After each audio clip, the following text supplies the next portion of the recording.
Hello all of you beautiful people, Jules here for Whatculture.com. And you know what, generally speaking, a mediocre movie is one that isn't inherently bad, but just doesn't quite pass the threshold of being good either. Whether falling short of expectations or simply just being acceptably watchable, these films are all fine examples of cinema that linger in the kind of middle ground quality-wise. Not awful, but also lacking an effective creative spark. But that doesn't mean that there aren't moments of absolute brilliance within these types of movies, so let's take a look at them. As I'm Jules, this is Whatculture.com, and these are 10 incredible scenes from mediocre movies.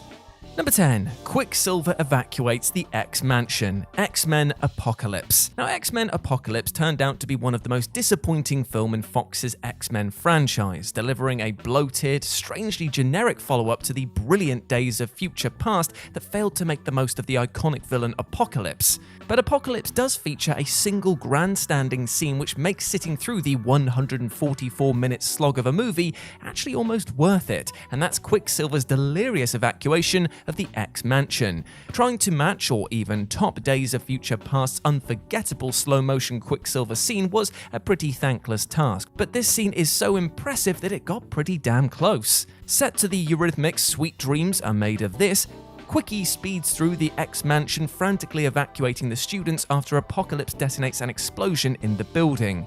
Between the creativity of the various ways that Quicksilver saves the kids, the hilarity of him stopping to rescue animals, including an adorable pizza-loving pug, and the sequence's stunning visual design, it remains one of the greatest scenes in the entire X-Men franchise. Number 9. Bond versus the North Korean Army. Die Another Day. Now, Die Another Day is rightly pilloried by James Bond fans for being one of the worst entries into the series, but even then, it's still a pretty watchable lark for the most part. It's a shame though, as the film's electrifying pre-title sequence suggests an altogether smarter and more expectation-defying piece of work. It opens with Bond infiltrating a North Korean military base, whereby his cover is soon enough rumbled, and all hell breaks loose. Bond ends up battling the North Korean fleet solo, leading to a thrilling hovercraft chase and the spy's eventual capture. This leads into the terrific title sequence, which, nauseating Madonna song aside, showcases Bond like we've never seen him before, absolutely helpless and broken down by torture.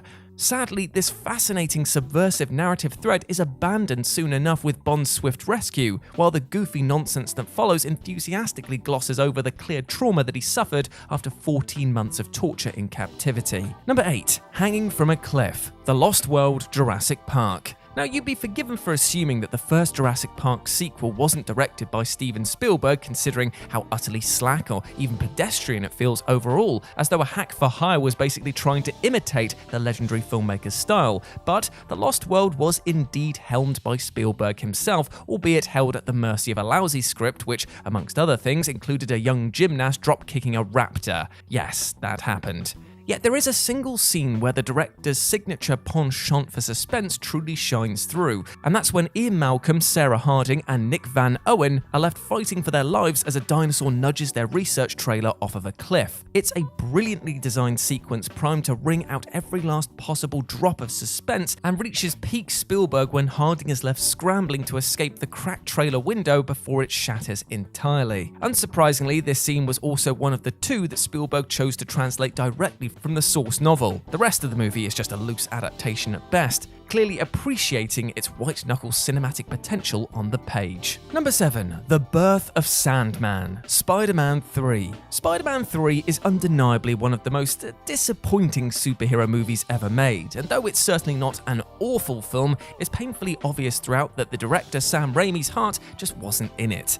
But if you're able to forget about all of the goofy emo Peter Parker nonsense and the film's bungled treatment of Venom, then there is one mesmerizing all-timer of a scene hidden within it. And that scene is the birth of the villain Sandman, which occurs after Flint Marko falls into an active particle accelerator which fuses his organic matter with the nearby sand. Initially having more in common with a body horror scene from a David Cronenberg film than your typical comic book villain transformation, it's a sequence both terrifying and visually stunning, utilizing state-of-the-art VFX to convincingly depict every individual grain of sand comprising Sandman's mass. It's just a damn shame that the movie surrounding him has little of the artistry of this single sequence. Clearly, Sandman alone was plenty villain enough for the movie, but the producers, well, they had other ideas. Number 6. That unforgettable opening, Valerian and the City of a Thousand Planets. Luc Besson's $200 million sci-fi flop Valerian and the City of a Thousand Planets was nothing if not ambitious, though unfortunately just stumbled due to the dubious casting of the main pair. Yet the film kicked off in goosebump-raising fashion, with a montage chronicling the advancement of the International Space Station over the centuries. Ingeniously set to David Bowie's anthemic Space Odyssey, the montage spans several hundred years from 1975 onwards, optimistically depicting human progress as astronauts from different countries, meeting aboard the station and later making contact with many alien species. Between the jaw-dropping production values, inspired use of Bowie, and the refreshing optimism about humanity's future, it is a scene that is primed to make your heart soar. It's just a shame that the movie settles into more familiar sci-fi action-adventure grooves after this, because those opening 5 minutes, well, they feel like they belong in a bona fide classic. Number 5. Motorball, Alita Battle Angel. Now, Alita Battle Angel is one of the most frustrating blockbuster releases of the last few years, a mesmerizing feast for the senses, albeit one that is held hostage by its deeply boneheaded screenplay. No matter how depressingly exposition-laden the script might be, the grandstanding motorball sequence is nevertheless one of the most breathtaking action sequences put to film in recent times. Here, Alita enters herself into a qualifying motorball race, leading to a deliriously breakneck sequence where she races around the track while her bloodthirsty competitors attempt to dismantle her. It's by far the most accomplished thing director Robert Rodriguez has ever filmed, combining mesmerizing visual effects with creative action beats to deliver a set piece truly worthy of James Cameron himself, who intended to helm the film once upon a time, as well as being a co-writer of the script. Sadly though, it's a brief burst of spectacular relief in a visually stunning yet thunderously dull piece of work. Number 4. Bones euthanizes his father, Star Trek V: The Final Frontier. The William Shatner-directed 5th Star Trek film is near universally accepted to be the worst of the lot, and while none of the Trek films are truly terrible, it's by far one of the most easily forgotten. That is, except for its single truly inspiring scene, in which the villainous Cybok uses a mind meld to lay Bones' deepest torment bare. At this point, Bones re-experiences the pain of euthanizing his terminally ill father, before revealing that a cure for his condition was discovered shortly after his death, an agony that Bones has carried with him ever since. It's a beautifully acted scene and undeniably one of DeForest Keely's finest moments during his entire tenure, lending heartbreaking backstory to one of Trek's most beloved characters. It's just unfortunate that it's just so often forgotten by all but the most die-hard Trekkies, being part of such an aggressively whatever entry into the franchise. Number 3. The Ninja Mountain Fight, G.I. Joe Retaliation. Now, nobody would have been blamed for remembering barely a thing about 2013's G.I. Joe Retaliation, which, despite starring both Dwayne Johnson and Bruce Willis, evaporated from the cultural consciousness within mere weeks of its release. An enthusiastically generic sci-fi actioner at its core, Retaliation actually does deserve to endure for one scene and one scene only: the expertly crafted, near-wordless mountainside ninja fight. Snake Eyes and Jinx team up to fend off against a seemingly never-ending caravan of ninjas while carrying their injured bud Storm Shadow up the side of a cliff.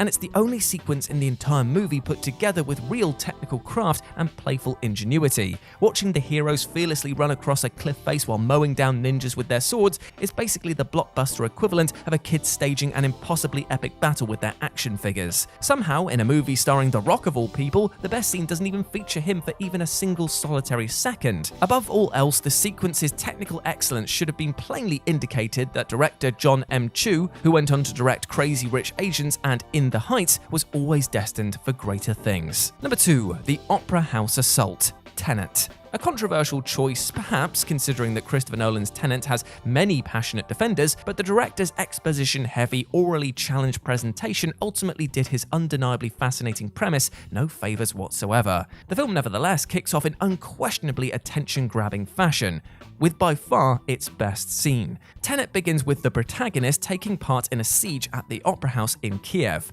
where he attempts to seize part of a potentially world-annihilating algorithm. We as audience members have very little context context for what we're actually watching at the time, especially with so much of the dialogue being rendered scarcely audible via muddy sound mixing, but it's a propulsive, thrilling set piece all the same, which perfectly sets up a high-octane spy thriller vibe. Though the rest of the movie fails on the follow-through, on its own merits, the Opera House Assault is another classically enticing Christopher Nolan opening, and again confirms that he just needs to make a damn Bond film already. And number 1, Mickey Rourke's Oscar-worthy monologue, The Expendables. The first Expendables is a perfectly serviceable 80s action movie throwback, albeit not something that most people would call a genuinely good movie. It has its moments of gory action, though generally takes itself a little too seriously compared to its more light-hearted Chuck Norris starring sequel. But the original film's seriousness did actually allow it to include a 5-star Oscar-worthy dramatic monologue totally out of nowhere and courtesy of Mickey Rourke's wisdom-spouting support character,